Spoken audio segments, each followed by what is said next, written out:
il frastuono dei motori delle auto tuning modificate, sua grande passione, ad accogliere sul sagrato della chiesa di Folzano, già da Zanola, la giovane mamma morta a Vigonza dopo essere precipitata dal cavalcavia sulla 4, probabilmente spinta dal compagno Andrea Favero, ora in carcere con l'accusa di omicidio. Un rumore assordante che però non riempie nemmeno in parte il vuoto lancinante lasciato in familiari e amici. Daniel, fratello di Giada, soppesa le parole, non giudica ma chiede la verità. Io volevo bene Andrea e voglio ancora bene Andrea.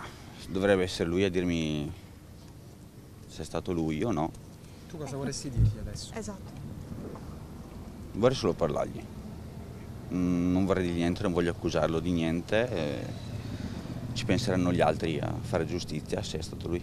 Daniel che usa parole di compassione anche per i familiari del presunto killer. Siamo tutti uniti secondo me nello stesso dolore anche da parte loro. E a chi gli chiede se fosse stato a conoscenza dei lividi sul collo della sorella risponde lapidario. Se li avessi visti non saremmo arrivati a questo punto. Ai funerali anche il sindaco di Vigonza Gianmaria Boscaro e la prima cittadina di Brescia Laura Castelletti, sul petto di tutti un fiocchetto rosso, ormai simbolo della lotta alla violenza di genere. Dentro di noi c'è tanta rabbia, ti abbiamo visto crescere e oggi ci sentiamo persi, ha detto Don Sergio, e persa si sente la sorella Federica che con Daniel ha sostenuto Papagino anche all'uscita del feretro.